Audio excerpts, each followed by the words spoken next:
One of the men that I had a real good friendship with was a man named Guillermo Gil. And his wife and daughters became Christians and attended the church, but Guillermo didn't. He worked with mafiosos. He was a driver for the mafiosos. And evidently he witnessed a lot of things that were really terrible and cruel and wrong.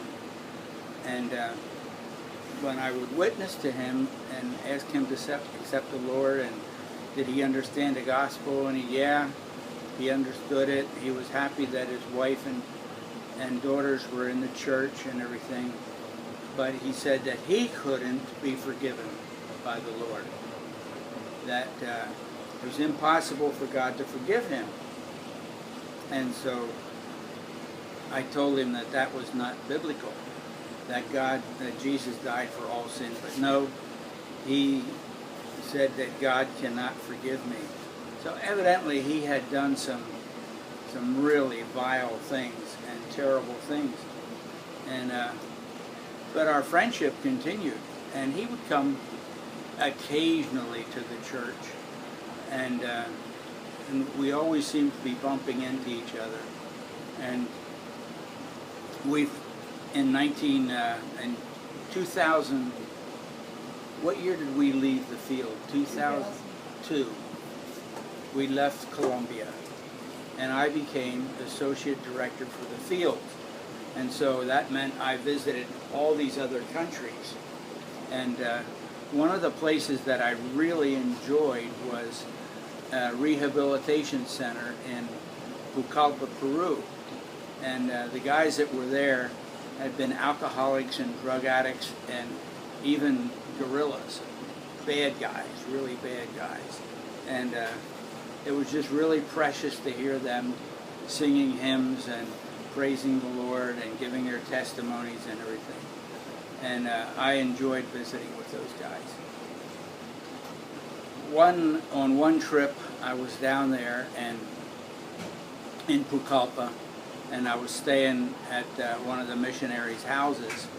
And out between it was at the school, the Sam school, and out between this missionary's house and another missionary's house up further, the school's over here, they had a football field, a soccer field. And there were two guys out there working on the soccer field. And so somebody said that those were guys from the center. They were being restored, or what do you call it? The rehab. Rehab. So I went out there, I walked out there. They were working with shovels and rakes and trying to make the place real level and everything. And I started talking with them, and I had maybe seen them before, but I'd never talked with them personally and didn't know who they were personally. And one guy said, "Oh, where did you learn your Spanish?" And I said, "In Colombia." "Oh, I've been to Colombia." And so I said, "You have?" He said, "Oh, yeah, in La Guajira, Taganga." And he started naming all these places right around here. And so I asked if he knew the one family, the big, heavy guerrilla narcotics people here. And he said he did. He knew who they were and that sort of thing. And so I said, "You know what? I have a friend that his name is Guillermo Gil." And then he says, "El Caleño." That means the guy from Cali. And I said, "Yeah." He says, "Yeah, I know Guillermo Gil." Well, they call it Cali. They call him Cali, yeah. And Caleño. I know Caleño. And so, and I said, "You know, he's a friend of mine, and I've been witnessing to him, and he says that God can't forgive him."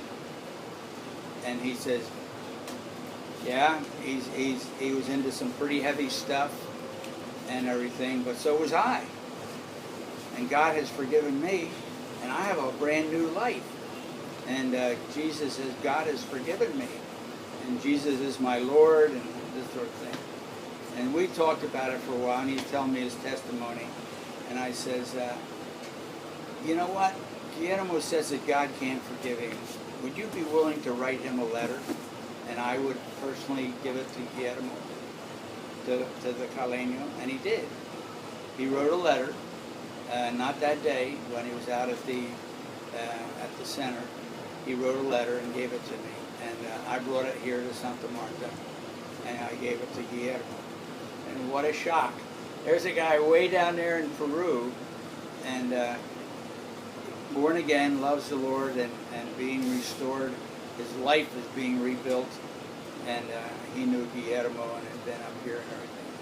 And Guillermo says, he read the letter, and I asked him later, you know, did you read the letter? Yeah, I read the letter.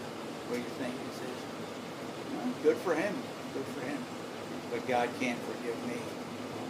And so I have no idea what he's actually had been involved in, but that's really a shame. And so you'll probably meet him tomorrow. Hopefully you'll meet him tomorrow. And he's somebody that we can pray for, Guillermo Gil. But I thought, can't believe it. You know, this is God's working. You know, he's giving me this letter from a guy all the way down there, how many thousand miles away, and that knew everything about here in Santa Marta, and sent that letter up to Guillermo. But